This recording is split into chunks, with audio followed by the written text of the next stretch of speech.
نحمدہ ونصلی علی رسولہ الکریم اما بعد۔ ام المؤمنین سیدہ عائشہ صدیقہ رضی اللہ عنہا فرماتی ہیں کہ ایک مرتبہ حضرت علی رضی اللہ عنہ سفر سے واپس آئے تو سیدہ فاطمہ الزہرا رضی اللہ تعالی عنہا ان کے پاس قربانی کا گوشت لائیں۔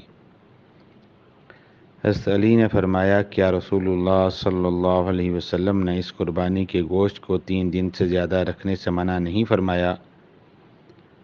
تو حضرت سیدہ فاطمہ الزہرا رضی اللہ عنہا نے جواب دیا کہ آپ صلی اللہ علیہ وسلم نے اجازت عطا فرما دی ہے۔ حضرت علی رضی اللہ عنہ نبی کریم صلی اللہ علیہ وسلم کی خدمت میں حاضر ہوئے اور یہ مسئلہ پوچھا تو آپ علیہ الصلاۃ والسلام نے فرمایا، کلھا من ذی الحجۃ الی ذی الحج، کہ قربانی کا گوشت ذوالحج سے ذوالحج تک پورا سال کھا سکتے ہیں۔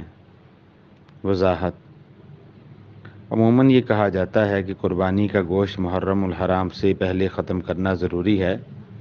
اس حدیث مبارکہ میں سال بھر گوشت رکھنے کی اجازت دے دی گئی، لہٰذا جب تک ممکن ہو قربانی کا گوشت استعمال کرنا جائز ہے، تاہم لالچ اور غریبوں کی حق تلفی سے بچنا ضروری ہے۔